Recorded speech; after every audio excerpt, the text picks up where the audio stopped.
Hey everyone, welcome back. We're diving into a topic that's generating a lot of buzz, attracting younger women. You guys send in some fascinating material and, well, let's just say we're definitely intrigued. It's not your typical research paper, that's for sure. We're used to digging through, academic studies and expert opinions, but this time, our main source is a YouTube video. Yeah, a YouTube video, specifically one of those bold, let's say, transform your dating game kind of channels. You know the ones I'm talking about. Exactly, those high-energy videos promising to revolutionize your love life. But hey, even if the style's a bit out there, there might be some genuine insights hidden beneath the surface. Right, and that's what we're here for, to sift through it all and see what we can learn. So what's the core argument here? What's this YouNoob dating coach all about? Well, his main point is that older men often make predictable mistakes that can actually make them less attractive to younger women. So it's like a know your enemy approach to dating.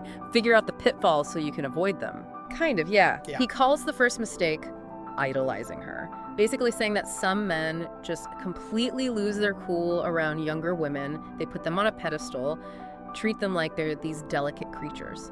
And that just kills any chance of a genuine connection. I've definitely seen that happen. The guy who gets so nervous he can barely talk, Yeah. Tripping over his words, afraid to even make eye contact. Yeah. But what's the psychology behind it? Why is that such a turnoff? It comes down to power dynamics. When you put someone on the pedestal, you're automatically putting yourself in a position of inferiority. Like you're not good enough. And that lack of confidence just isn't attractive. It's that whole nice guy thing. Being overly polite, afraid to show any real interest, always ending up in the friend zone. Exactly. And the video uses this analogy.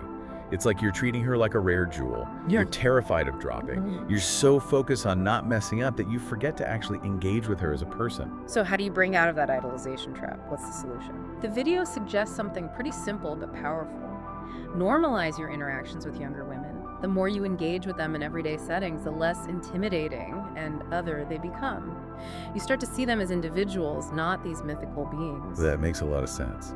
The more comfortable you are around someone, the more your true personality can come out. And confidence is contagious. When you're comfortable in your own skin and you see her as an equal, that's when things start to get interesting. But there's another big hurdle that this video brings up, and it's one that a lot of guys dread: the age question. Oh boy. I can only imagine the anxiety that question brings up. It's like the ultimate test. How you answer determines your fate. Well, the video's point is that your reaction speaks volumes. If you get all flustered, try to downplay your age, or make a big deal out of it, it just screams insecurity. So what's the right way to handle it? Do you just proudly declare your age like it's some kind of badge of honor? Well, the video actually takes a pretty unconventional approach. It recommends using some very specific and, let's just say, outlandish responses. For example, he suggests saying things like, "I'm actually too old for you, we can't possibly be together." Or, let's see, "I think I'm 700 months old. Do the math." Wow. Okay, I get the attempt at humor, but those responses feel a little forced to me. I mean, would that really work in a real conversation? It seems like it could backfire pretty badly. You're right to be skeptical. Those specific lines might not be for everyone, but the underlying message is important.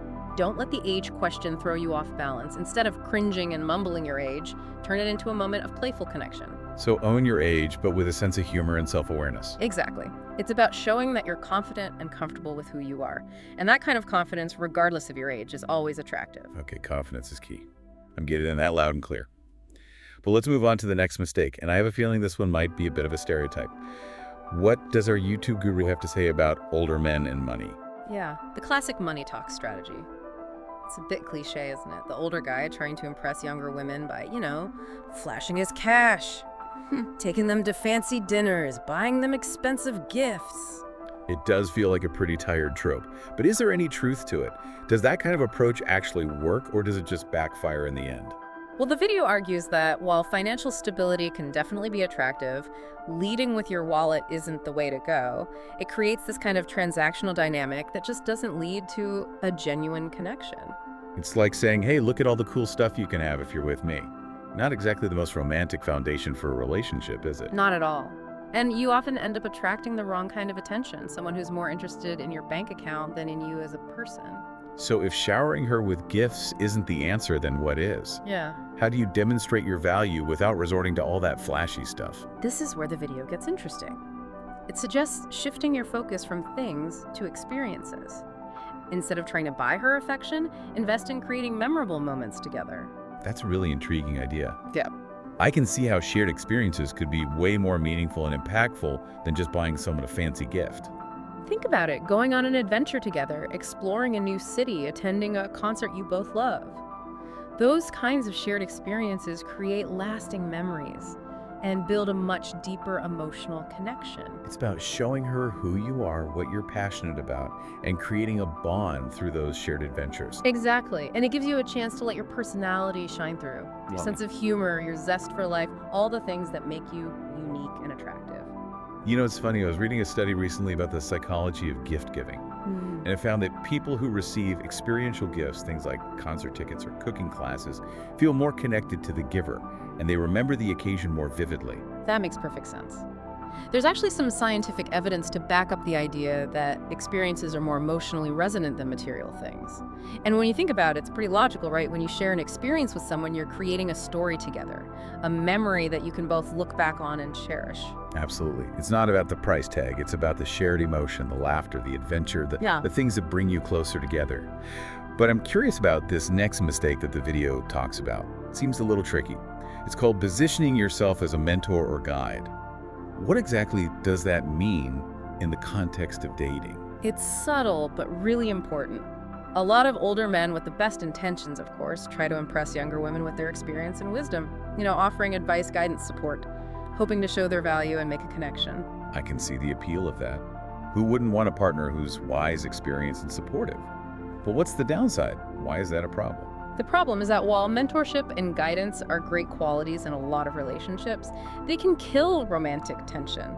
You end up in the friend zone, or even worse, you become the father figure. I get it. Yeah. You want to be seen as a potential romantic partner, not a life coach or a therapist. Exactly. And remember, attraction is all about playfulness, flirting, a sense of excitement.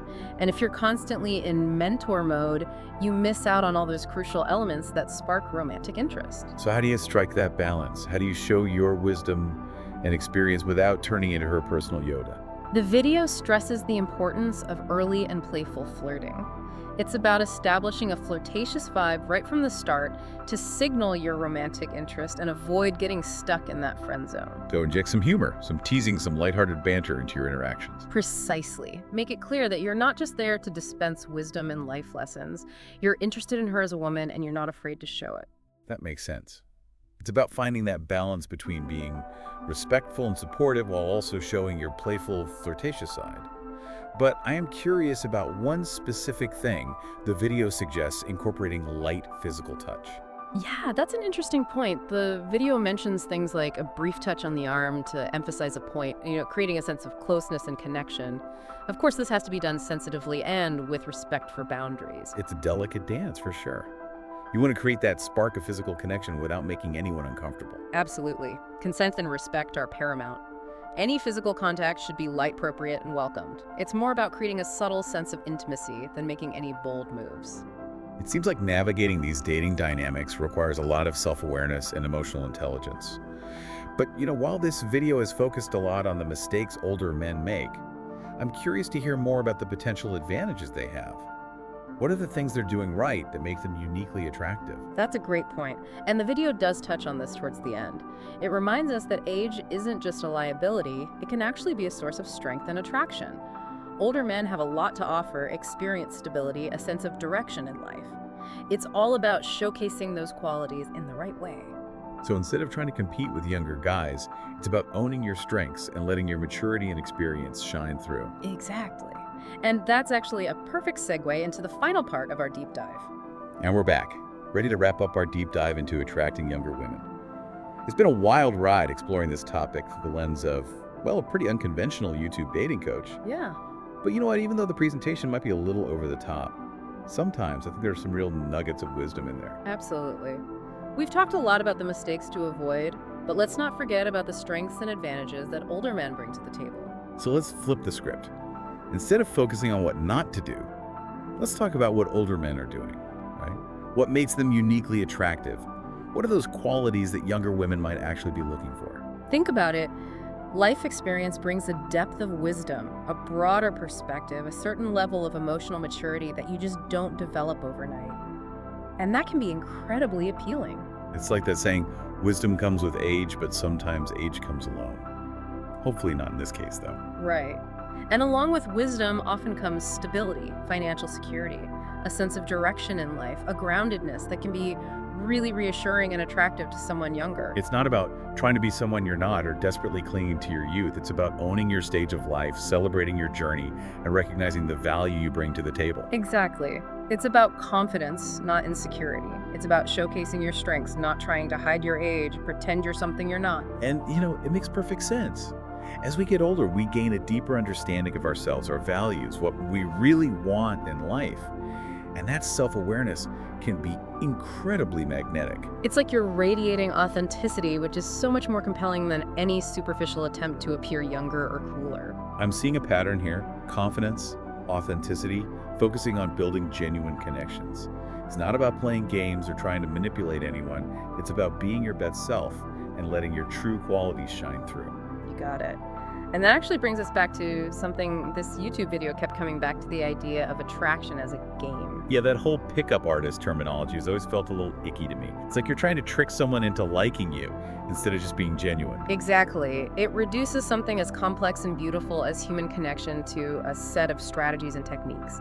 And while I guess there might be some elements of game involved in any kind of social interaction, I think it's worth asking ourselves if that's really the best way to approach dating and relationships. So what's the alternative? If it's not about mastering a bunch of moves, then what's the key to attracting someone, regardless of age? I think it boils down to something much simpler and much more profound: genuine connection. It's about shared values, common interests, that spark of recognition when you meet someone who just gets you. It's about those moments of authentic connection, when you can let your guard down, be yourself, and share a real laugh, a deep conversation, a shared experience that creates a lasting bond. Exactly. And that's something that transcends age, looks, or any other superficial factor. It's about connecting on a soul level, finding someone who sees you, appreciates you, and wants to share this journey of life with you. That's a beautiful way to put it. So to sum it all up for our listeners today, maybe the biggest takeaway from all of this, regardless of the source material, is to remember that true attraction comes from authenticity. Be yourself, embrace your strength, focus on building genuine connections, and let go of the need to play games or manipulate the situation. Couldn't have said it better myself. And remember, the journey of connection is an ongoing exploration. Keep learning, keep growing, and most importantly, keep being you. You never know when that authentic connection might just be around the corner. Well said. And on that note, we'll wrap up this deep dive. Thanks for joining us, and until next time, keep exploring.